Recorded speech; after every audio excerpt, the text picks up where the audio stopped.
Olá, boa tarde a todos, que Deus abençoe a vida de cada um. Nós estamos hoje iniciando o Café Teológico com um tema bem diferenciado, um tema bem, vamos dizer assim, atual, acredito, né?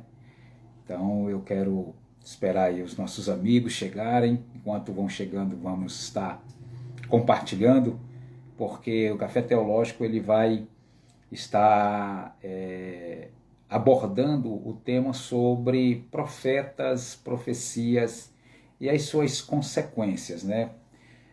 O preço de ser profeta. Qual é o preço de você se manifestar trazendo palavras que vêm revelando as verdades, palavras que venham revelando caminhos que devem ser trilhados, certo? Qual é a pejorativa que tem com relação a essa função ou essas atitudes, né, de ser voz profética, tá ok? Então, enquanto você vai se aproximando aí, nós vamos estar aqui fazendo, né, vamos compartilhando, para a glória do Senhor Jesus, amém? Então não saia daí, comece a compartilhar. Deixa eu ver aqui. Tá ok, então? Vamos lá, vamos compartilhar.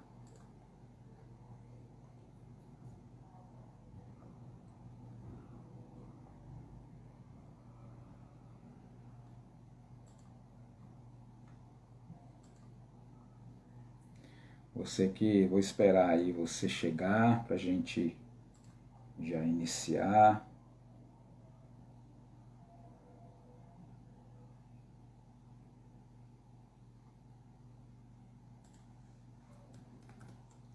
Aqui. É um tema bem importante, um tema bem... Nós vamos estar falando sobre ele.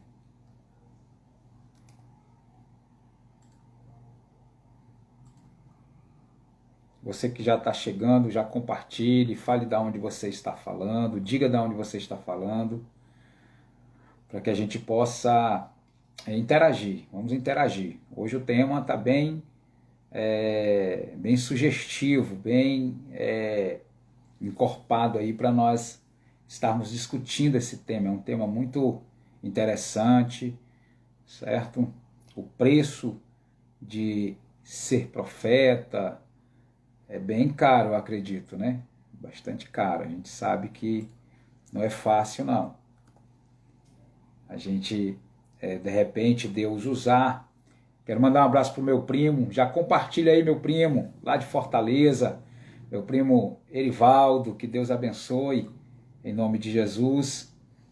Vamos estar compartilhando. Eu estou compartilhando aqui no Face, no Zap. Vamos compartilhar, vamos aproveitar para aprendermos juntos esse tema maravilhoso, é um tema bom, amém? Deixa eu compartilhar aqui, opa, vamos lá. Importante a gente compartilhar para todos nós.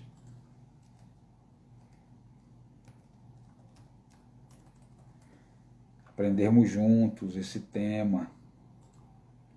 Já vamos começar já, tá? Daqui a pouquinho. O Café Teológico, ele começa às 17 horas e vai até às 18 horas, tá? Então, é um projeto que nós abordamos vários temas, seja ele na área da teologia, bíblico, eclesiástico, seja na área filosófica, na área científica, né? Depende muito das exigências também, das sugestões dos nossos internautas, dos nossos amigos e companheiros, tá? E todos os sábados às 17 horas nós estamos aqui com o Café Teológico, é o café da tarde teológico, né? Amém?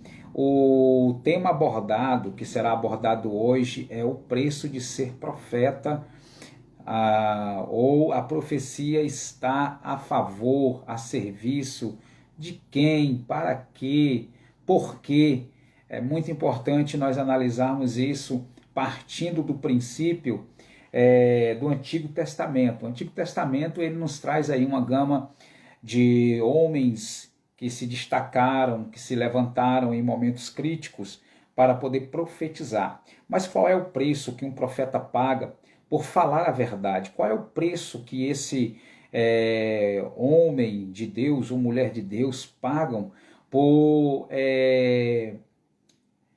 revelar, né, a verdade que estão intrínsecas na palavra do Senhor? Apontar para os erros do povo, apontar para o erro de alguém. Nós sabemos que João Batista teve, né, a cabeça cortada, decapitada, porque ele apontou o pecado de um rei, né, de um governador. Então a gente sabe que tem seu preço, né? Falar a verdade tem seu preço, profetizar tem seu preço, né? E nós vamos ver a diferença entre a profecia daquela época do Velho Testamento para a profecia do Novo Testamento, dessa época, principalmente do século que nós estamos vivendo, né? O século 21, esses tempos atuais, ou como nós chamamos de tempos odiernos, certo? Porque é como nós vemos sempre no Face, algumas postagens, pessoas dizendo assim, hoje quando a gente exorta alguém, ele não muda de vida, muda de igreja. Então o preço de alguns pastores, de alguns homens, de alguns líderes, é justamente ter as igrejas vazias por pregarem a verdade, por pregarem a palavra, e não está apenas naquele oba-oba de profecias, oba-oba de revelações. Então, eu quero que você que já está chegando, compartilhe, dê sua opinião. É muito importante a sua opinião nessa discussão, nesse debate sobre esse tema. O tema é um tema que realmente é atual, é um tema atual. A gente não pode olhar só na perspectiva do passado, certo? Do tempo anterior, mas a gente tem que olhar para a perspectiva também atual. Porque quando Deus levanta alguém para profetizar, a tendência é que as pessoas que recebem, né, que o impacto daquela profecia, que elas briguem, que elas discutem, que elas rejeitem.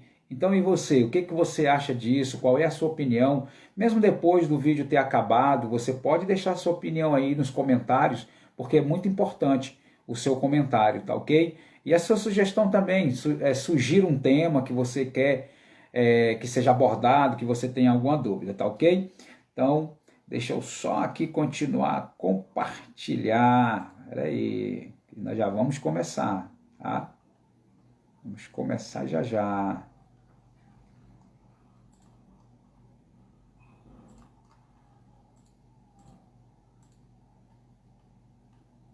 Vamos começar já já.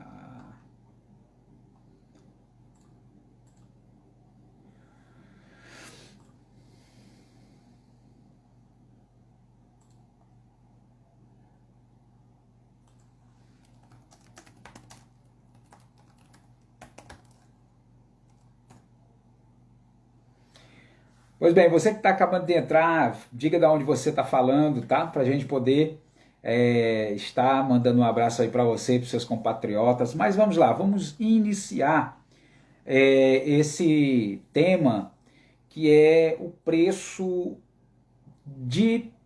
da profecia, ou o preço que se paga por profetizar, certo? Você acha que existe, eu vou ficar bem tranquilo, bem à vontade, mas deixa eu perguntar, você acha que existe um preço a ser pago por profetizar? O que você acha? Você acha que de fato existe uma rejeição muito grande quando determinadas pessoas recebem determinadas profecias? Tomando por base aquela época, o Antigo Testamento em especial, muitas pessoas eles eram rejeitados, eles eram excluídos da sociedade. Quando Deus usava um profeta, ele usava em momentos críticos, em momentos caóticos, em momentos de declínio. E não era só no declínio social, não, era no declínio religioso, declínio político e também o declínio social. Veja, nós temos aqui um site que nós, fazendo a pesquisa, nós queremos dar o crédito, né, que é o site da Vida Pastoral, tá? Da editora Paulus aqui. Veja bem, o número, vamos iniciar a nossa introdução. O número de pessoas assassinadas por denunciarem a injustiça e defenderem a vida é muito grande. E quase sempre os culpados não são punidos. O ano de 2015 teve o maior número de mortes no campo dos últimos 12 anos. 49 homens e mulheres a serviço da vida do povo injustiçado, Isso é uma taxa de mortandade, certo? Porém, isso é divulgado somente pela imprensa local e não chega ao conhecimento da maioria da população brasileira. O pior é que algumas pessoas insultam e caluniam as pessoas assassinadas, taxando-os de bandalheiras e insurgentes. Bom, nessa introdução nós vemos que nesse tempo atual muitas pessoas, homens e mulheres, tiveram a sua vida ceifada por serem contra a injustiça, de desafiarem sistemas, o sistema de pessoas que eram injustiçadas. Então a gente percebe que nesta época a gente já tem um número de pessoas que deram a vida, que perderam a vida por se levantarem contra pessoas ruins, pessoas maus, né? Pessoas más, pessoas que realmente elas iam contra valores, iam contra as pessoas de baixa classe, enfim, né? Nós vemos isso mais quando as pessoas invadiam terras e aqueles que se levantavam contra, aqueles que iam contra para poder defender aquele pedaço de terra, ou então o chefe, né, o líder daquele grupo, ele ia contra os donos da terra para poder defender as pessoas que eram injustiçadas, pessoas que precisavam de terras. Bom, visto essa comparação do mundo de hoje, né, pessoas que eram injustiçadas e pessoas que defendiam esses injustiçados, nós vamos levar em consideração o lado religioso, o lado bíblico, certo? Então veja bem, o Antigo Testamento também registra várias acusações, calúnias e violências contra os profetas que denunciam a injustiça e a exploração praticadas contra o povo. Aí o povo empobrecido. Miqueias, no norte, em 1 Reis, capítulo de número 22, 3 a 28, Amós, no capítulo 7, 10 a 15, Miqueias, que era do Reino do Sul, que profetizou no Reino do Sul, Miqueias 2, 6, 7, Jeremias 26, 1 a 24, 37 do 11 ao 38 e assim por diante. Os principais acusadores contra esses profetas são os profetas da corte, que intrigam, desinformam, manipulam e cegam o povo em nome de Deus. Os profetas eram os profetas contra os profetas. Então, veja bem, nós estamos analisando que o autor desse texto, ele coloca em evidência, ele coloca em pauta o seguinte, que os profetas naquela época, os profetas que eram levantados por Deus, para poder profetizar contra aquele reino, para profetizar contra aquele povo, o povo rebelde, o povo sem afeição, o povo... Nós vamos colocar, abrindo um parêntese, sobre a cidade de Nínive. Quando Deus levantou Jonas para profetizar contra Nínive, Deus deu uma sentença.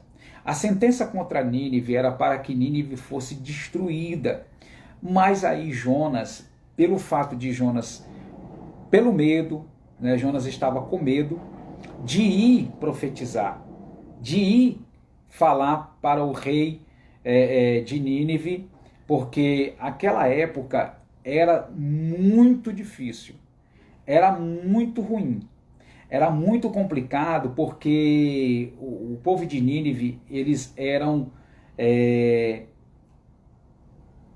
criminosos, eles matavam mesmo aqueles que iam profetizar.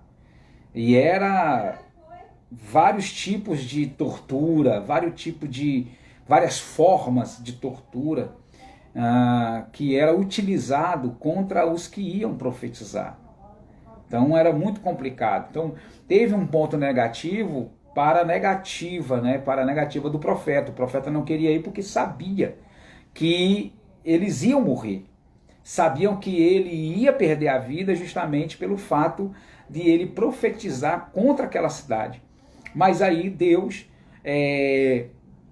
faz com que o profeta ele vá até o rei, provavelmente diretamente ao rei, e profetize para o rei. Então o rei, ao ouvir aquela profecia, provavelmente, quero crer assim, que Deus emplacou, né, tirou a ira do rei. Tirou a ira do rei para não matar o profeta.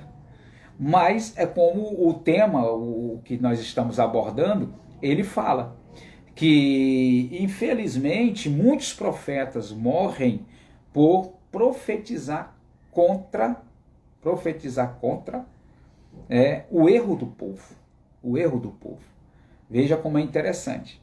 Nós precisamos levar em consideração que nós estamos vivendo o tempo da graça. Essa é uma verdade, o tempo da graça. E o tempo da graça faz com que nós tenhamos o dom de profetizar e não ser um profeta como naquela época. O profeta naquela época ele tinha um espírito que nós chamamos, né, o espírito esporádico. Vinha até ele e depois saía. Então vinha e saía. Depois que ele entregasse tudo que Deus tinha ordenado, ele como porta-voz de Deus tinha entregue toda a mensagem, o Espírito de Deus saía daquele profeta, certo? Por quê? Porque era esporádico. Por isso que várias expressões como veio a mim a palavra do Senhor, apareceu a mim o Senhor dizendo. Então, essas expressões evidenciam que o Espírito era esporádico. Então veja bem, no Antigo Testamento nós vamos ver isso daí, nós vamos ver pessoas, profetas, sendo acusados, caluniados, sendo violentados, justamente por ser profeta, justamente por se predispor em pregar a verdade para o povo. O povo, ele se convertia se realmente fosse da sua própria vontade. Deus não forçava, Deus levantava o profeta no momento crítico. Pode ver em toda a Bíblia, pode ver em todo o texto, que em toda a palavra, logo do início das profecias, você vai perceber que Deus só levantava o profeta em momentos caóticos, em situações críticas, calamitosas. Pode ter certeza disso. Que quando Deus levantava os profetas, era justamente nesses momentos totalmente críticos. Tá? Vamos continuar aqui. Os principais acusadores contra esses profetas, segundo aqui o autor desse texto, ele vai dizer que os próprios acusadores eram os profetas que faziam parte da corte. Só que a gente tem que levar em consideração o seguinte, Moisés, por exemplo. Moisés, ele ficou 40 anos no deserto de Midian, ele recebeu uma visita de Deus, Deus ordenando ele que tirasse o povo do Egito, e ele vai até o povo. Mas ele se apresenta a Faraó. Quando ele se apresenta a Faraó, Deus deu algumas ordens para que Faraó cresse que Deus estava com ele. E uma das ordens foi jogar o cajado dele no chão e o cajado se transformaria em serpente. O que aconteceu? Quando ele fez isso, a mandado de Deus, a pedido de Deus, os profetas, os magos também de Faraó, os mágicos de Faraó também fizeram a mesma coisa, jogaram as duas varas deles lá e se transformou em serpentes. Todavia, para se sobressair dessa situação idêntica, a serpente de Moisés engoliu as duas dos mágicos de Faraó. Então veja bem, às vezes, não que os profetas da corte não tinham seus valores, tinham, mas eles eram totalmente diferentes. Veja o que ele diz aqui, ó.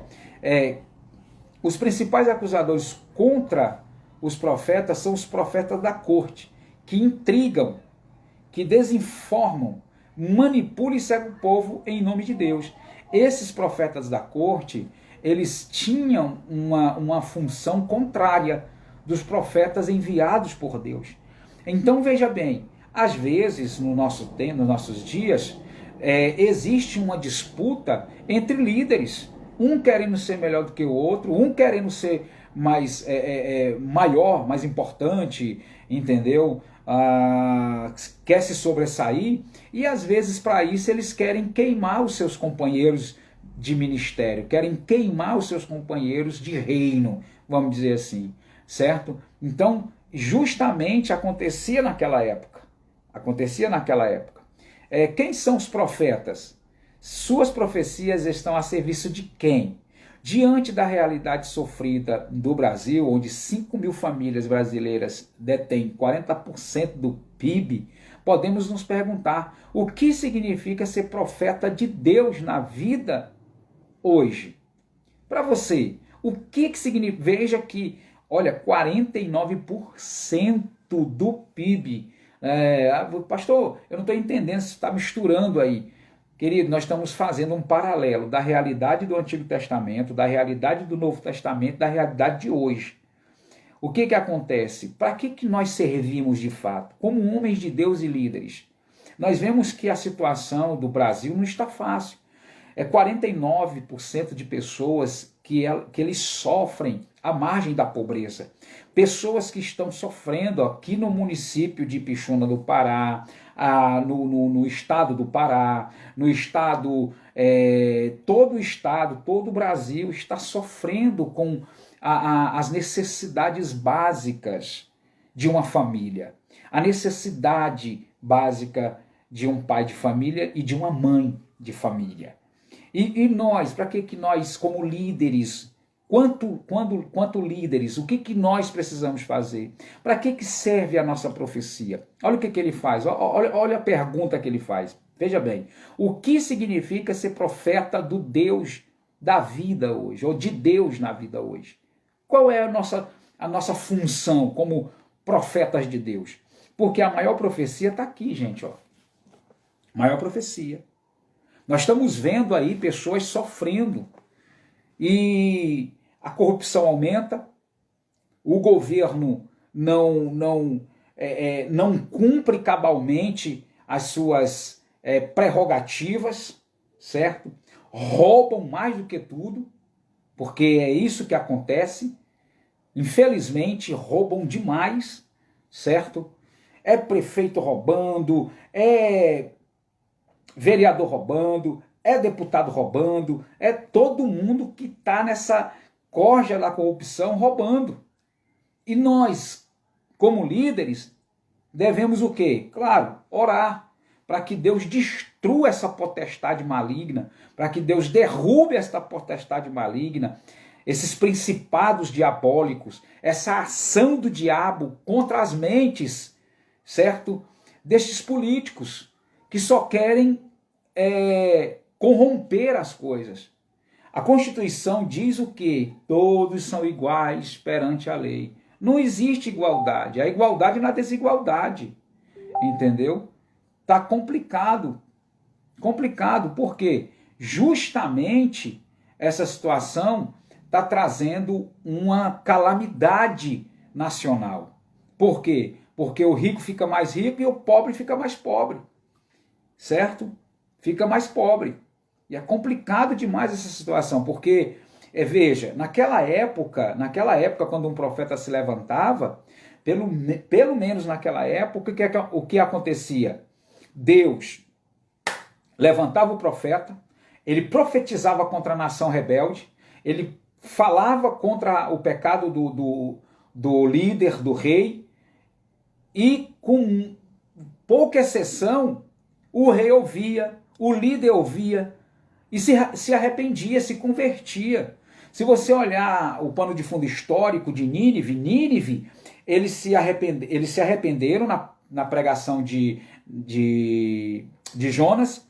100 anos depois, eles voltaram à mesma prática e Deus destruiu Nínive. Acabou destruindo Nínive. Por exemplo, naquela época, um profeta, quando ele profetizava e não se cumpria, Deus o matava na hora, acabava na hora. Não dava nem chance para ele, entendeu? Então o que acontece? Nós, quanto líderes, quanto profetas de Deus que profetizam a palavra do Senhor, precisamos de fato refutar e contra muitas situações que a gente percebe, que a gente vê, certo? É a falta de emprego, é o nepotismo muito grande, enfim, são coisas que a gente observa, são coisas que a gente vê, mas que a gente tem que estar orando, a gente tem que estar colocando debaixo do joelho para que Deus possa libertar, para que Deus possa fazer a obra, para que Deus venha libertar esta nação dos corruptos. A Bíblia é clara quando diz: bem-aventurada é a nação cujo Deus é o Senhor. Mas veja bem, a pergunta, ela é de fato eminente. O que significa ser profeta hoje? O que significa? Bom, tem muita gente que anda descentralizado, desorientado, buscando profecia à torta e à direita, buscando revelação à torta e à direita. Pessoas refém dessas coisas. Não desacredito da profecia, mas o tema abordado aqui no Café Teológico hoje é justamente o quê? Qual o preço de ser profeta? A profecia está a serviço de quem? Para quê? Por quê? E quando esta profecia está a serviço da humanidade? Eu não preciso receber o espírito esporádico, ficar em transe e dizer assim: assim diz o Senhor, ó Ipixuna, assim diz o Senhor, ó Brasil, assim diz o Senhor, ó Brasília. Não. Nós hoje temos o dom de profetizar. Somos porta-voz de Deus através da sua palavra. A maior profecia está aqui dentro, registrada aqui, para que nós possamos mostrar o caminho, ensinar o caminho. A Bíblia diz em Salmo 119, verso 105, lâmpada para os meus pés é a tua palavra e luz para o meu caminho. Ela é a bússola. Então, olha só o que ele diz. Continuando aqui, a gente daqui a pouco conclui, mas vamos lá. Vamos continuar. Se você puder compartilhar, você compartilha, tá? Porque é muito importante a gente compartilhar sobre esse tema. É um tema atual, é um tema totalmente diferente. Veja bem, o profetismo em Israel e Judá no século 8 a.C. Nós vamos partir das profecias realizadas em Israel e em Judá. Reino do Norte e Reino do Sul. Reino do Norte, Israel. Reino do Sul, Judá. Tá ok? No século 8 a.C. Olha o que ele diz aqui. Ó. Amazias disse a Amós: vidente, vai embora daqui. Amazias era um dos profetas da corte. Tá? Amazias era um dos profetas da corte. Retira-se para a terra de Judá. Vá ganhar sua vida fazendo lá suas profecias. Não me venha mais fazer profecia em Betel, pois isto aqui é um santuário do rei, e é o templo do reino. Amós respondeu a Amazias: eu não sou profeta, nem discípulo do profeta. Eu sou criador de gado e cultivador de sicômoro. Veja, o próprio profeta Amós, ele não se qualifica como profeta, mas como um trabalhador. Todavia, o que acontece? Nós percebemos que Amazias, pejorativa de maneira totalmente pesada a vida de Amós. Ele pede para que Amós vá para Judá. Chegando em Judá, Amós faria as suas revelações, faria as suas profecias. Quantas pessoas não gostam de outros e preferem que eles se afastem? Quantas pessoas não querem saber de ouvirem a verdade? Nós vemos e percebemos que o dom de profetizar é diferente do profeta como função naquela época. É totalmente diferente. Hoje, no século XXI, o dom de profecia, ele não é da mesma forma que os profetas eram usados naquela época. Porque naquela época o profeta era exclusivamente levantado de maneira esporádica. O Espírito de Deus vinha e saía do profeta. Depois iria ter outro momento, ter outra situação que, novamente, o profeta era usado. Tá certo? Por exemplo, olha, embora originário do Reino do Sul, Tecoa, Amós anuncia e denuncia no norte, no tempo do reinado de Jeroboão II, em 783 a 743 a.C. É o tempo de expansão e prosperidade com o comércio internacional, exportação de produtos agrícolas, quais azeite, trigo, vinho, etc., para o Egito, a Síria e a Arábia. Porém, a prosperidade benéfica beneficia, olha só, veja bem, foi o que eu acabei de dizer. Tem pessoas, pessoas que eles só, vamos colocar líderes, né? Vou colocar líderes. Tem líderes que só olham para quem tem condições. Olha o que acontecia já na época de Jeroboão II. Olha o que acontecia. Como estava o ápice do crescimento, né, o apogeu do comércio internacional, a exportação do azeite, trigo e vinho, estava indo para o Egito, a Síria e a Arábia. Porém, o que acontecia? A prosperidade beneficia somente os ricos e os governantes.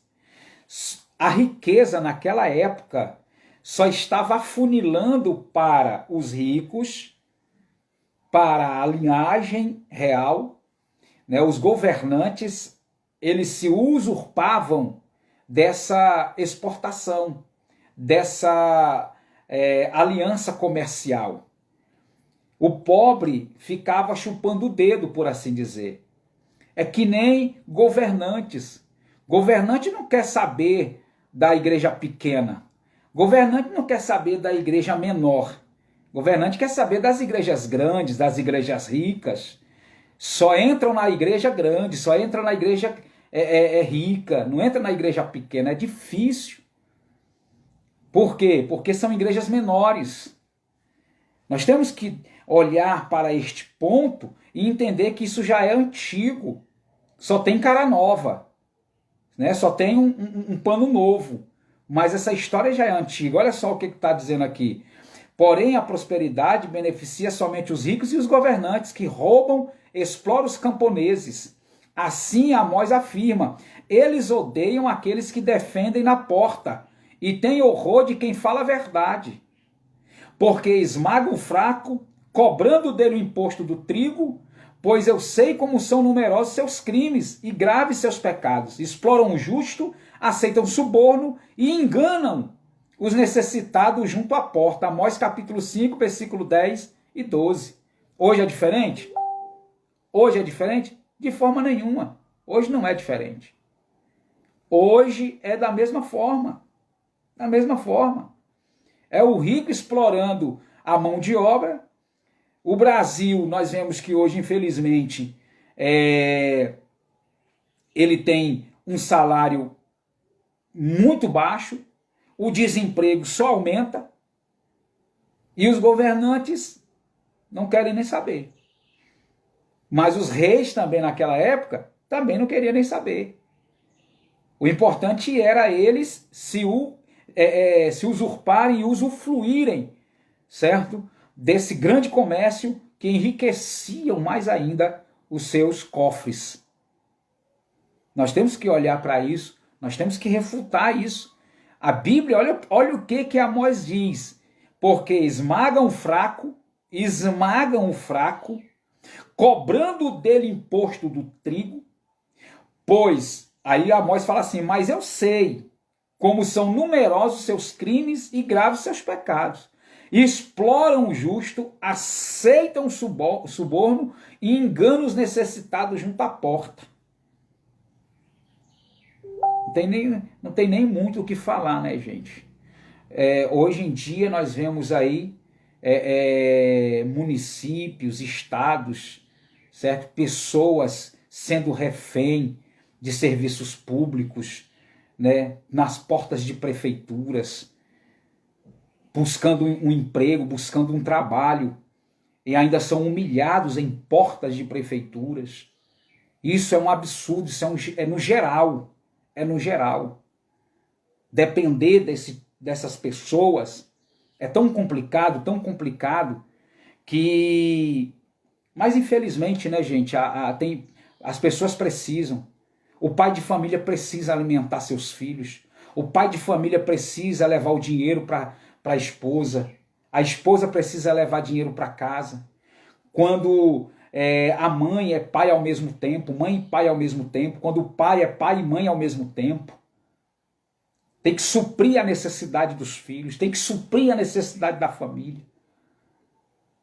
E nós, o que nós estamos fazendo? Bom, quanto igreja, nós temos que fazer a nossa parte.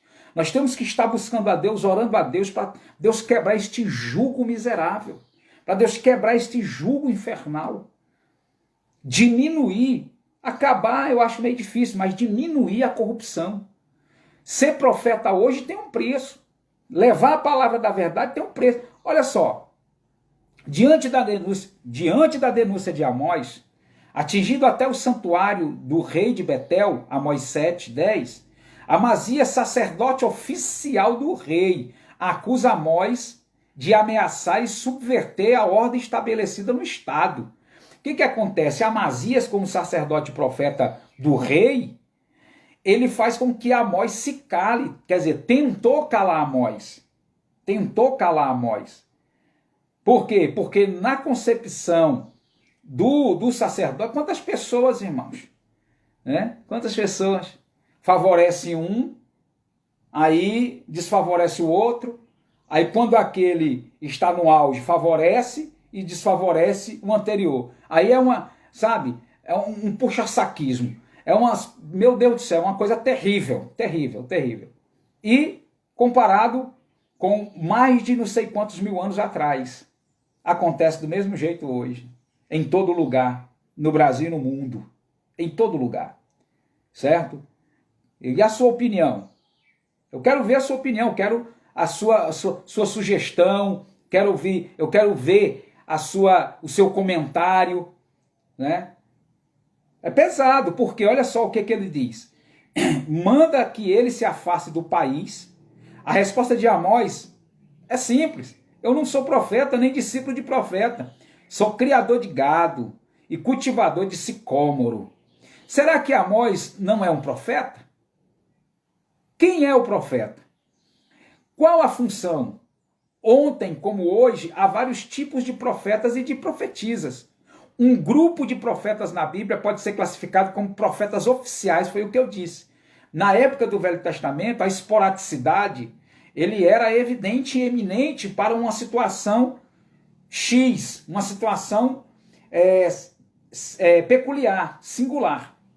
Né? Hoje não, hoje nós temos o dom de profetizar. A Bíblia fala assim, olha, buscai com zelo todos os dons, em especial o de profetizar. Irmão, tem que ter muito cuidado com esse dom. Muito cuidado. Por isso que eu prefiro, se Deus me usar em profecia, amém. Mas eu sempre profetizo a palavra. Sempre profetizo a Bíblia. A maior profecia. A maior profecia. Essa aqui não cai por terra, de jeito nenhum. Não cai por terra. E a Bíblia diz que contra a verdade, ninguém vai contra a verdade. Certo? Que todos nós temos os nossos erros? Temos. Todos somos passíveis aos erros? Somos. Todas as pessoas têm suas fragilidades? Têm seus algozes? Têm. Mas, queridos, Tá no tempo de nós transformarmos. Está no tempo de nós nos convertermos, voltarmos mais a Deus. Está no tempo. Veja o que ele diz aqui. Ó. Será que ele não era profeta? Um grupo de profetas na Bíblia pode ser classificado como profetas oficiais, a serviço do poder. A Bíblia registra o reino do norte, a presença dos profetas na corte, servindo o rei. No reinado de Acabe, por exemplo, há o profeta de Baal, acompanhado e servindo a rainha Jezabel, filha do rei dos Sidônios e mulher de Acabe. Em 1 Reis capítulo 18, 20 a 22, lemos o seguinte: Acabe convocou todos os filhos de Israel e reuniu os profetas no Monte Carmelo. Elias continuou: fiquei sozinho como profeta de Yahvé, enquanto os profetas de Baal são 450. Mas ainda, o mesmo livro testemunha o seguinte: o rei de Israel reuniu os profetas, cerca de 400 homens, e lhe perguntou: será que eu devo ir a Ramote de Galade para fazer essa guerra, ou vou desistir? O rei consulta os profetas que vivem na corte, mas não o profeta de Deus. Veja bem, queridos, nós temos que, não é julgar o profeta, analisar a profecia. Eu vou continuar com esse estudo, eu vou até salvar, mas eu vou continuar com esse estudo.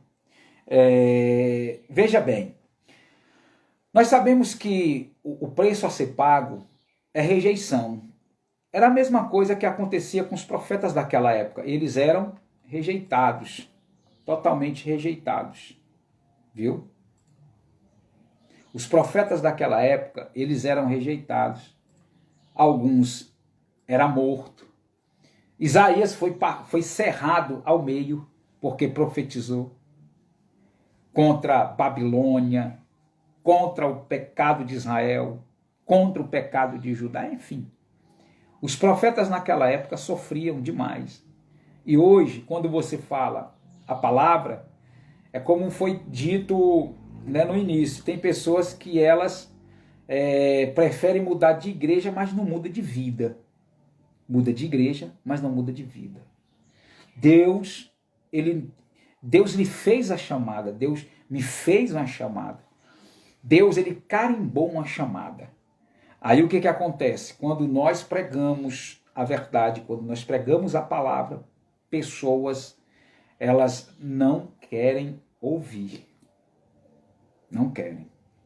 É difícil, irmão. É difícil porque o preço a ser pago é o afastamento social. Né? Aproveita-se o Covid, aí já se afasta logo. Não vou me afastar, é o afastamento social, não posso estar perto, não. Entendeu? Aí junta com o profeta, pelo fato da pessoa ser profeta, né? Não, esse camarada aí falou umas coisas que eu não gostei, não. Né?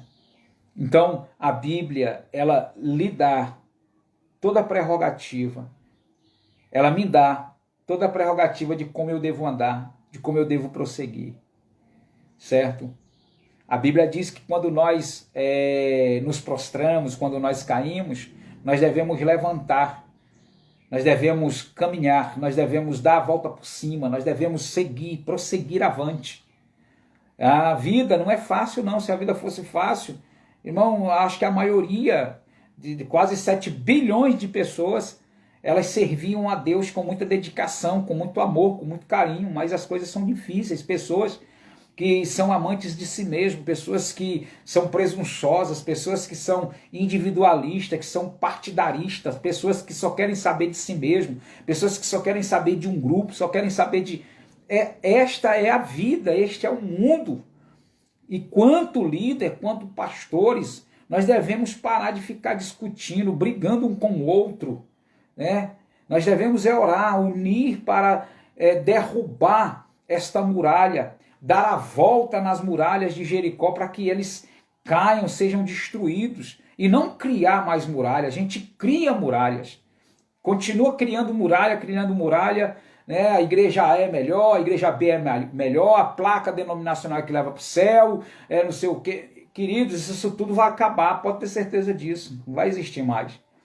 Deus vem salvar a igreja. Deus vem salvar a igreja. A igreja sou eu, a igreja é você, a igreja somos nós.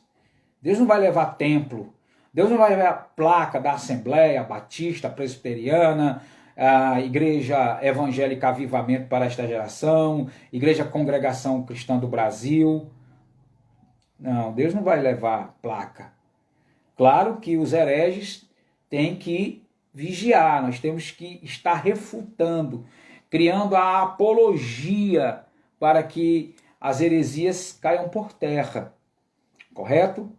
Mas um profeta, ele sofre, o profeta sofre. O profeta não deixa de sofrer. O profeta, ele sempre vai ser a pessoa só.